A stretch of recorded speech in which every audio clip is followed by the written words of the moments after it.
Hello guys, today we will discuss about the drugs and drug nomenclature. So what's the drug?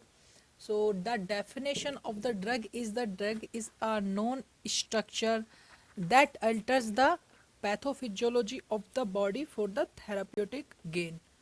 So what does it actually means? So suppose if we are taking any chemical for our gain, for our therapeutic gain that can alter our body against some disease causing agents. So that is why we take some drugs. So those chemicals are known as drugs. सो अभी मैं थोड़ा हिंदी में explain कर देता हूँ कि drug क्या होता है. ड्रग एक ऐसा नॉन केमिकल सब्सटेंस होता है जो हमारी पैथोफिजियोलॉजी होती है जो बॉडी की उसको जो चेंज कर दे. किस चीज़ के लिए? ताकि हम अपनी जो कोई डिजीज़ है उनसे फाइट करने के लिए. सपोज़ कि हमें मलेरिया हो गया तो हम एंटी मलेरियल ड्रग्स ले लेते हैं, और हमें फीवर हो गया तो हम एंटीपायरेटिक्स ले लेते हैं. तो इन्हीं को हम बोलते हैं ड्रग्स. सो अब हम देखेंगे कि drug nomenclature. So guys, now we will see the drug nomenclature. So as we know, a person can have more than one name. So in a similar way, a drug also have a three types of name. So I am naming them. First one is the chemical name. Second one is the generic or non-proprietary name, and third one is the property or brand or trade name. So now I will discuss them one by one with some points. So what's the chemical name? Chemical name is the drug which is based upon a structure of a particular drug, and as we know that it is based on the structure, so it might be lengthy.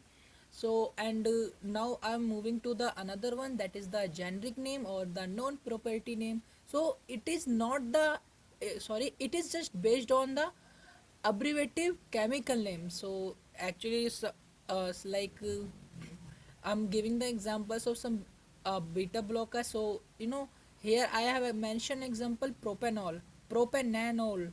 So the suffix lol is always used for the beta blockers, while the suffix used for the pril always it used for the ACE blockers, while the diprine we always use for the CCB. That is the calcium channel blockers. So now you are getting a question in your mind that out of these three names which we use for the prescription. So out of these three names we use only the generic name for the prescription purpose. So please highlight this line in your brain that only the non-proprietary name or the generic name we use for the prescription.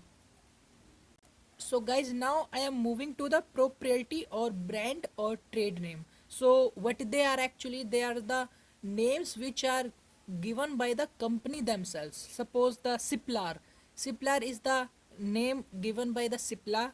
Beta cap is by the Scene Pharma, which is both of them are the beta blockers. So guys, now we have discussed the drugs and the drugs nomenclature. It is just the introduction purpose of the pharmacology. So guys, if you have liked my video and my content, then please do hit.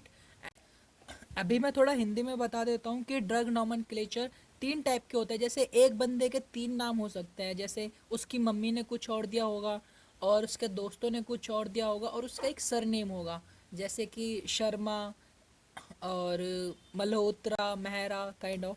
तो ऐसे ही एक drug के तीन name होते हैं. एक तो chemical name होता है जो उसका अपना असली जो उसका एक अपना जो उसका जो रूप होता है जो कि किस पे बेस्ड होता है, जो उसके स्ट्रक्चर पे बेस्ड होता है. क्योंकि ये स्ट्रक्चर बेस्ड होता है तो इसीलिए लेंथी भी होता है.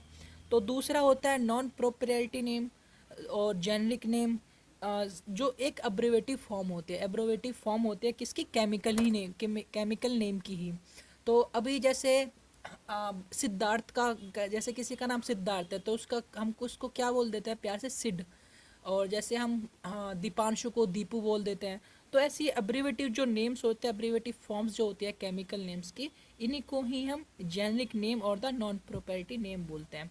अब इसी का हम कुछ एग्जांपल्स ले लेते हैं. एग्जांपल्स में जैसे मैंने लिया प्रोप्रेनोलोल. सो प्रोप्रेनोलोल में जो लोल है लास्ट का, जो सफिक्स इसकी लोल है, तो इस सफिक्स को हम हमेशा यूज़ करते हैं बीटा ब्लॉकर्स के लिए. ऐसे ही प्रिल जो सफिक्स होते हैं उसको हम यूज़ करते हैं एसीई ब्लॉकर्स के लिए. और जो डिप्रिन जो सफिक्स होते हैं उसी को हम यूज़ करते हैं सीसीबी और कैल्शियम चैनल्स ब्लॉकर्स के लिए. तो अब आपके माइंड में एक क्वेश्चन आ रहा होगा कि हमने केमिकल नेम भी देखा, जेनेरिक नेम भी देखा और ट्रेड, ब्रांड और प्रॉपर्टी और नॉन प्रॉपर्टी नेम भी देखे। तो अब इन तीनों में से डॉक्टर कौन सी हमको प्रिस्क्रिप्शन के लिए रिकमेंड करता है, हम किस चीज़ को हम इनमें से कौन सा रिकमेंड करेंगे प्रिस्क्रिप्शन के लिए? तो इन तीनों में से हम हमेशा यूज़ करेंगे नॉन प्रॉपर्टी और द जेनेरिक नेम प्रिस्क्रिप्शन के लिए। अभी इनके बाद हम देखेंगे कि प्रॉपर्टी और ब्रांड और ट्रेड नेम क्या होता है। अब सपोज करिए कि कोई फार्मा कंपनी है, वो अपनी एक वैक्सीन बनाते हैं, फिर अपनी एक ड्रग बनाते हैं, पार्टिकुलर ड्रग बनाती है, जैसे कि बीटा ब्लॉकर्स है। जैसे एक बीटा ब्लॉकर है सिप्ला, उसको कौन बनाती है, कौन डिज़ाइन करती है? सिप्ला कंपनी। तो सिप्ला से बनाते हैं उन्होंने सिप्लार। ऐसा बीटा कैप्सिन फार्मा की है जो कि बीटा ब्लॉकर है, तो इसको बनाते हैं सीन फार्मा। तो ये ब्रांड और ट्रेड नेम होते हैं जो कि कंपनी द्वारा ही दिए जाते हैं। तो guys, if you like my video then please do hit like and subscribe to my channel. Thank you so much.